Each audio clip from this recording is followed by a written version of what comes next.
और इसी बीच इस समारोह से पहले सुरक्षा चाक चौबंद है। अयोध्या में चौकसी बढ़ा दी गई है और शनिवार रात 8 बजे के बाद अयोध्या को सील कर दिया गया है।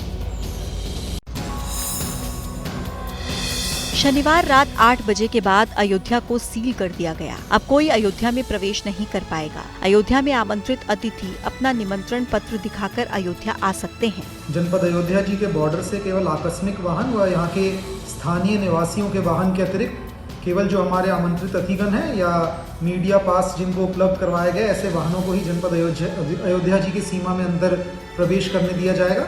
जिन पत्रकारों को प्रशासन ने पास दिया है वो भी अयोध्या आ सकते हैं, लेकिन अयोध्या में मीडिया कर्मी 4 पहिया वाहनों का इस्तेमाल नहीं कर पाएंगे। फटीक शीला पार्किंग में ही गाड़ियों की पार्किंग करनी होगी। प्रशासन ने गाड़ियों के लिए डायवर्जन का इंतजाम किया है। अयोध्या में चौकसी के लिए ड्रोन का भी इस्तेमाल हो रहा है। ड्रोन पेट्रोलिंग का भी काम करेगा, गश्त का भी काम करेगा। इसके द्वारा जो एरियल व्यू है इलाके का और जहाँ पर भीड़ है वह हम स्क्रीन पर तो देख ही पाएंगे।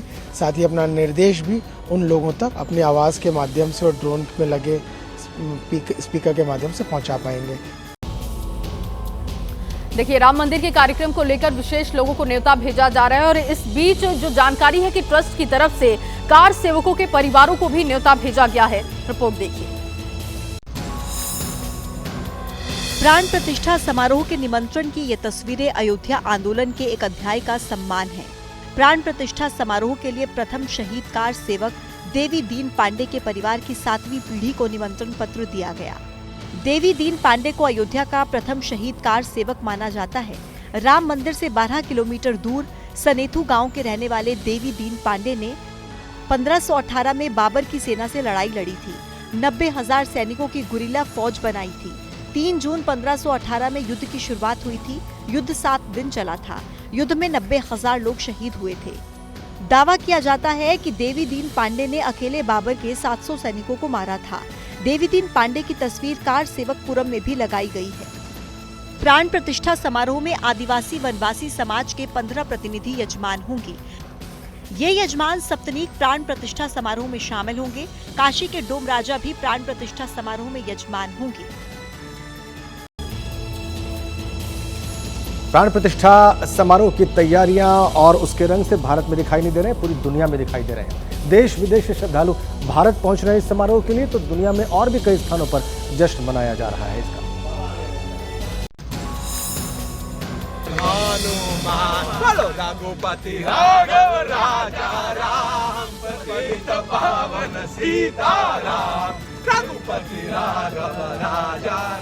राम भक्ति का रंग दुनिया के हर कोने में नजर आ रहा है। अमेरिका के श्रद्धालु भी राम भक्ति के रंग में रंग कर अयोध्या पहुंचे हैं। भजन गाते ये श्रद्धालु अयोध्या में आकर्षण का केंद्र बने हुए हैं। Sir, how do you feel about Pran Pratishtha ceremony?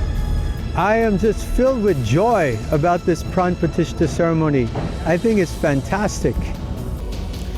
प्रधानमंत्री नरेंद्र मोदी रामेश्वरम में हैं, जहां पर यम का पालन करते हुए मंदिरों के दर्शन कर रहे हैं। जानकारी इस बात की है कि रामेश्वरम में 2 मंदिरों के दर्शन पूजन आज करेंगे। अयोध्या में प्राण प्रतिष्ठा से पहले पीएम मोदी लगातार मंदिरों का दर्शन कर रहे हैं। आज मंदिर दर्शन की कड़ी में पीएम रामेश्वरम में हैं। पीएम आज सुबह 9:30 बजे रामेश्वरम के अरिचल मुनाई जाएंगे। धनुषकोडी के पास अरिचल मुनाई के बारे में मान्यता है कि यहीं पर राम मंदिर का निर्माण हुआ था। पीएम भगवान राम से जुड़े तीर्थ में उपासना करेंगे। अरिचल मुनाई के दर्शन के बाद पीएम सुबह 10:15 पर कोठंडा राम स्वामी मंदिर जाएंगे। यहाँ पीएम मोदी दर्शन पूजन करेंगे। धनुषकोडी का ये मंदिर श्री कोठंडा राम स्वामी को समर्पित है। कोठंडा राम का अर्थ धनुषधारी राम है। मान्यता है कि यहीं पर विभीषण पहली बार श्री राम से मिले थे और उनसे शरण मांगी थी। मान्यता है कि यहीं पर प्रभु श्री राम ने विभीषण का राज्य अभिषेक किया था। शनिवार को पीएम मोदी ने तिरुचिरापल्ली के श्री रंगनाथ स्वामी मंदिर में दर्शन पूजन किया। उसके बाद पीएम ने पूरे भक्ति भाव के साथ श्री अरुलमिगु रामनाथ स्वामी मंदिर में दर्शन किए। अब खबर बिहार से है, वहां पर राजनीतिक उठापटक का दौर जारी है। मुख्यमंत्री नीतीश ने 3 कैबिनेट मंत्रियों के विभाग बदल दिए हैं और ये तीनों मंत्री आरजेडी कोटे के हैं।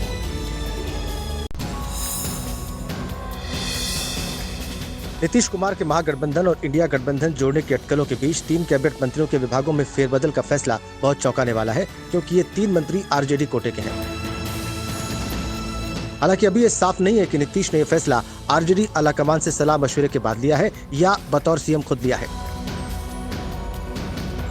लेकिन कैबिनेट के बड़बोले शिक्षा मंत्री चंद्रशेखर का विभाग बदलने का फैसला बहुत कुछ कहता है। चंद्रशेखर के विवादित बयान और अपर मुख्य सचिव के पाठक से विवाद सरकार के लिए कई बार असहज कर देने की स्थिति पैदा कर चुका है। फेरबदल में आरजेडी कोटे के कद्दावर मंत्री आलोक मेहता के विभागों में भी कटौती की गई है। फेरबदल के मुताबिक चंद्रशेखर को गन्ना उद्योग विभाग का प्रभार दिया गया है। आलोक मेहता को नया शिक्षा मंत्री बनाया गया है। गन्ना उद्योग विभाग पहले आलोक मेहता के ही पास था। आलोक मेहता के भूमि सुधार और राजस्व विभाग वापस लेकर ललित यादव को उसका अतिरिक्त प्रभार दिया गया है। ललित यादव के पास पहले से ही लोक स्वास्थ्य अभियंत्रण विभाग का प्रभार है।